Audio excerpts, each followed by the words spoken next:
everything in the universe is conspiring to send us home. And the way to get us home is to have challenges so that we question things and so that we open up. And so I think we will always have challenges, but you can get to a point where they don't seem like challenges at all, where they just seem like nothing. They don't bother you. You're not at all concerned. That's not a problem. We see the world is solid and us as separate, but if we just shift our perspective ever so slightly, we see something entirely different that is completely freeing. I just didn't want to suffer anymore. That was really the moment for me. Yes. Like I sought the truth. I was seeking the truth because I wanted a way out of suffering. And I've got an incredible life. But when I talk about suffering, what I mean is suffering from the mind, not suffering from what's happening in the world, suffering from the mind, suffering from this, the constant, mind, getting stuck into us saying, you shouldn't have done that. That was dumb, or I don't know how you're going to go doing that podcast. Or, right. I mean, I don't have those thoughts anymore, but I would have all of those things, I'd have to do a pitch and the mind would just be, how are you going to do this without freezing up? How are you going to do it? And so it would just beat me up. And then you have all those thoughts and then you feel really bad. And I just did not want to suffer from the mind anymore. And I was very clear, it's not the world, it's the mind. So there are two things that really, really work both brilliantly. One is gratitude. Mm-hmm. You can do so much gratitude and then that will just wipe out those feelings. And the other thing is, somebody who's feeling all of those things has a base of unworthiness. And so what will take that out is love. And so if you go about just looking through the day and looking for all of the things you love, I love that about that person. I love this time of the year when this is happening. And, I love this time of the year. I love holidays. Even though the pandemic's happening, I still love this time of the year. And I love, I love whatever it is. I love this car that I drive. I feel so blessed that I have this car. Or I love the fact that I'm going to be getting a new car one day, and so I love my bed and I love my bed. and just look at all of the things that you love and really rampage it every day. Because as you send out all of that love, it gets multiplied and will come back into you, and gone are the feelings of unworthiness. Well, mostly we're ignorant of the truth, and that causes us suffering. But like all suffering comes from the mind. It doesn't come from the world, it comes from the mind. And so we suffer more from the thoughts by believing our own thoughts than we do from anything in the world. And, the thoughts about 2020, way more terrifying, than the mind just conjures, like the mind loves a drama.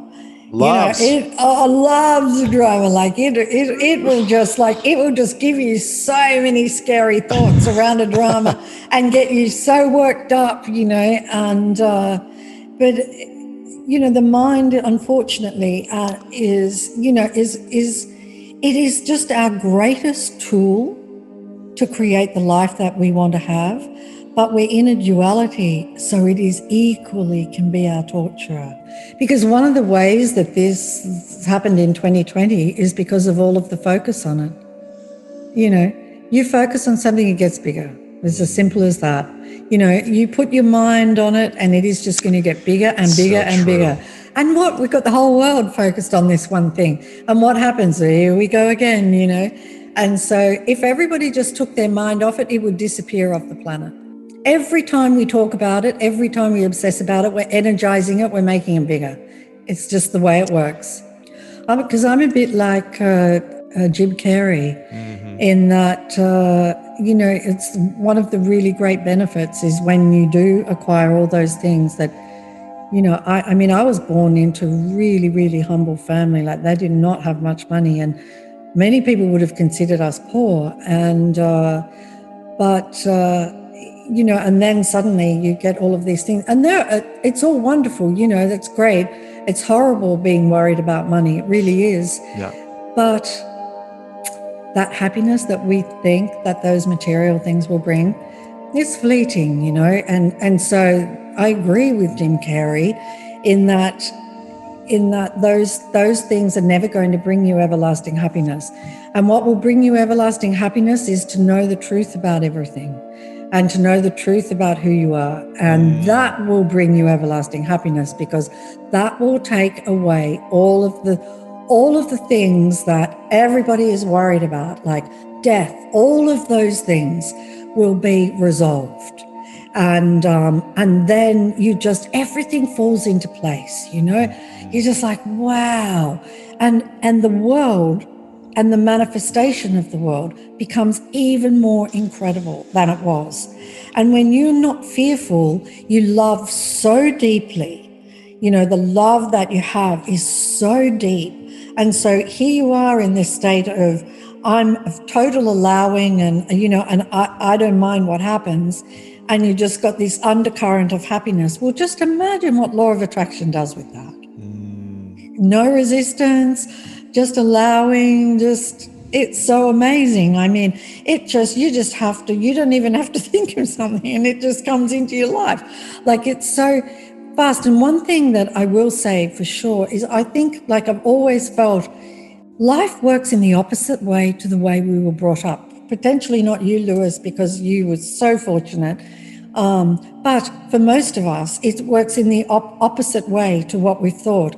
And one of the things is, we've all been driven to achieve and, you know, struggle to get somewhere. And you've got to work really hard, you know, to get money. There's a belief, you know. No, you don't, you know. That's not the case all of the time at all.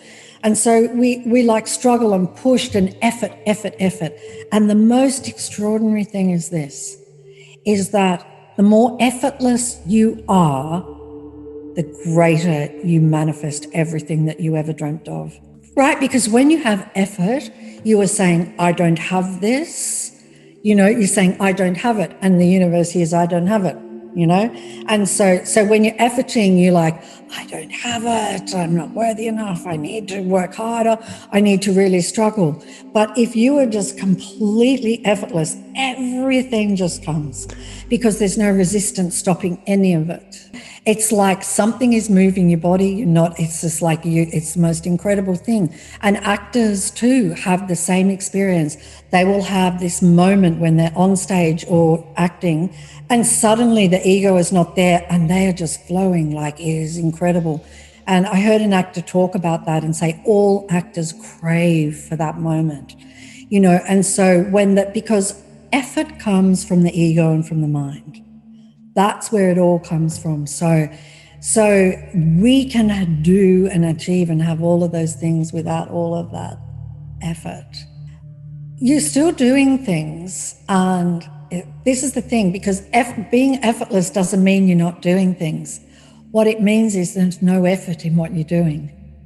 So so you're still doing things, but it's effortless. Like, you were still working out, but it was effortless.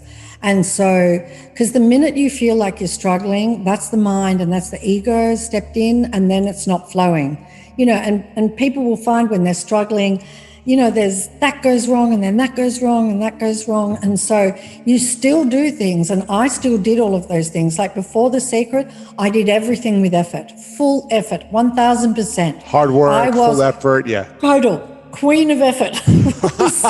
And so now I do, like, I sat down to do this book. This book was absolutely effortless. Really? Oh my gosh. Absolutely the most effortless book that I have written, for sure. I mean, amazing, really amazing.